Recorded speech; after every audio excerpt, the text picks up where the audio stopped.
Look at this big, gorgeous loaf of sourdough milk chocolate babka bread. Doesn't it look good?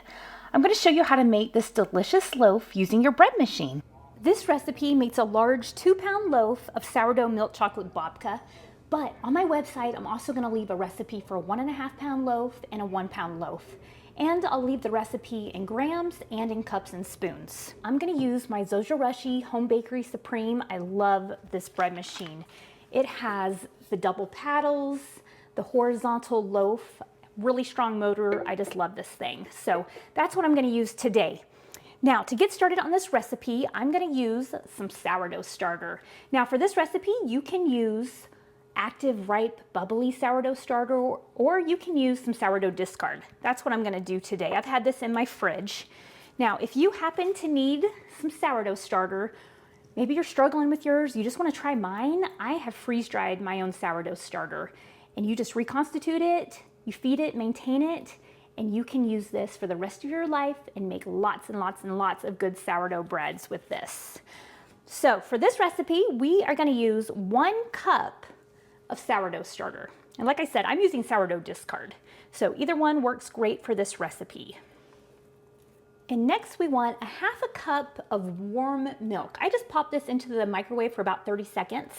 So a 1/2 cup of warm milk. Now I'm using whole milk, that's what I always use, but you can use skim milk, 1%, 2%, any kind of milk alternative, that'll be just fine for this recipe. And next we're gonna add 2 eggs. We're gonna put that right on into the bread machine loaf pan. You don't have to scramble them up or anything like that. And our next ingredient is some sugar. So I'm gonna use a 1/4 cup of this white granulated sugar. I'm just gonna put it right on in there with the other ingredients. And our next ingredient is some salt. I really love this Redmond's Real Salt. I really like to bake with this. So I'm gonna use 1 teaspoon of salt, and I'm gonna pour it not over my bread machine loaf pan, just in case I over pour it like I always seem to. But I'm gonna add 1 teaspoon right on in there with everything else. And next, I'm gonna use some pure vanilla extract. I think this vanilla goes great with the flavor of this bread. Now, I forgot to mention, the original recipe came from a cookbook called Sourdough Breads for the Bread Machine by Michelle Anderson. Well, my friend Rhoda asked me to troubleshoot this recipe for her because she was having troubles with it. So I've adjusted this recipe to work much better than it was originally written, in my opinion at least, and I've added a few things. I've added the vanilla. I really like the vanilla in this bread. So I am going to use 2 teaspoons of vanilla extract. And I don't mind pouring this vanilla over the bowl because if I add a little bit too much, not a big deal. It's even better if I add a little bit too much, but not when it comes to salt. And next we want some flour. So I'm going to add 3 3/4 cups of flour.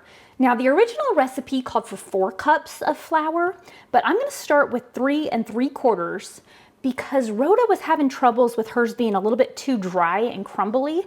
So I just simply reduced the amount of flour and I think it helps a lot better.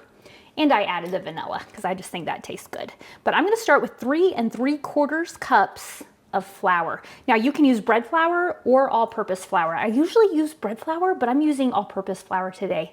Recently, I have a lot of all-purpose flour I want to get through because I stored a bunch and it's coming up on the expiration date. So I'm going to use all-purpose flour and it's going to work great. But bread flour or all-purpose is going to be just fine. Now, normally with bread machine recipes, you want to add your liquids and then your flours, but I forgot to add my melted butter. So this should have been in before the flour, but it's going to be just fine. You want a 1/4 cup of melted butter. So just go ahead and pour that into your bread machine loaf pan. This is my really cool Lodge cast iron melting pot. I just put a 1/2 stick of butter in here. I popped it on the stove top and let it melt. So you want a 1/4 cup of melted butter right on into your loaf pan. And now it's time for some yeast. Today I'm going to use the Saf Instant yeast. I like this stuff, but I also use Bella Rise Instant yeast, Red Star Active Dry yeast.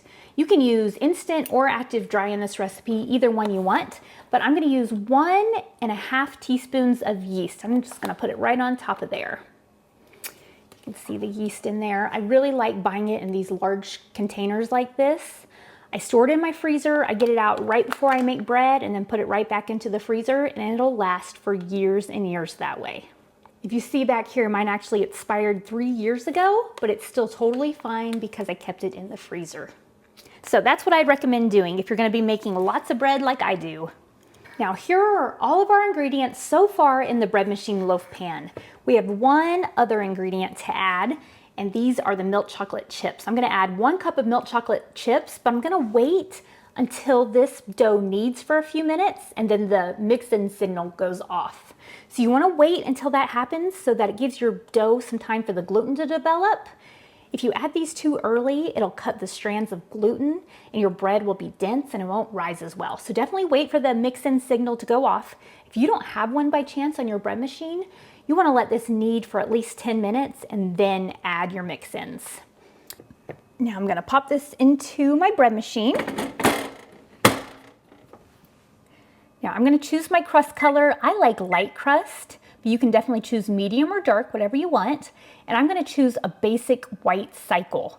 Now for my Zozurushi, I can turn the preheat off and that'll just get my bread mixing and kneading right away. So I'm gonna go ahead and press start and mine starts right away. See how it already says knead? You can see how it's already mixing up and kneading. I'm gonna let this go for about 5 minutes and then I'm gonna check on my ball of dough and make sure it's not too wet, not too dry, and we will assess it from there and see what it needs. It's definitely important to assess your ball of dough, but I'll show you exactly what it should look like when I check on it in just a few minutes. It's just been a few minutes and I'm gonna check on my ball of dough. Oh, it looks perfect. You see how it's smooth and it's come together into a nice ball of dough? It doesn't look too dry or crumbly. That was the problem that Rhoda was having. Hers was a little bit too dry and crumbly. And so that's why we reduced the flour amount a little bit. Now, like I said, if your sourdough starter is really thick or really thin, it's gonna change how much flour or milk you're gonna need. If yours is looking a lot more dry than this, then add maybe another tablespoon of milk, let it mix up and see if you can get it looking smoother like this. If yours is looking wet and sticking to the bottom and to the sides and to the paddles, then add maybe another 1/8 of a cup of flour until it comes together into a nicer ball of dough like this. All right, do you hear that beep? That is the signal to add your mix-ins. So I'm gonna add 1 cup of these chocolate chips. I've given my bread machine a few minutes to mix in all of those chocolate chips well into the dough, and doesn't it look so good? You can tell that this is gonna be a yummy loaf of bread, can't you? Now that I know that my ball of dough looks good, my mix-ins look great, I'm gonna go ahead and shut the door and I am gonna let my bread machine do the rest of the work. So I'll show it to you in just a few hours when this loaf of bread is done. Well, you just look at how big and gorgeous this loaf of sourdough milk chocolate babka bread turned out. Doesn't it look so good? I'm going to go ahead and slice into this loaf. I've let it cool just for a little bit. And if you let it cool completely, it will slice easier. You'll get a better texture, crumb out of your bread. But who can resist a piece of nice warm bread? Look at all those chocolate chips. Oh my goodness, this looks amazing. The vanilla flavoring, the chocolate chips, this is just a really special loaf. It's not overly sweet or anything like that, but it's just a really good bread to slice, to snack on, to toast up for breakfast. This is actually my daughter's favorite loaf that I make. She always requests when we're getting low that I make some more for her because she loves to toast it up for breakfast and for snacks. It's just a really good tasting loaf. So definitely give this loaf of bread a try. And it's so easy to make in your bread machine. If you're looking for a great way to store your bread, check out our handmade beeswax bread bags. They're reusable, eco-friendly, free of plastic, and they help your bread from molding. The link for the printable recipe and these really cute bread bags in lots of colors will be down in the description and on my website, robinonthefarm.com. Thanks so much for being here with me today. I'll see you next time. Robin's in the kitchen, dough beneath her hands, wheat from the fields and eggs from her land.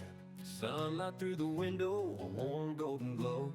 She's working hard to make that dough.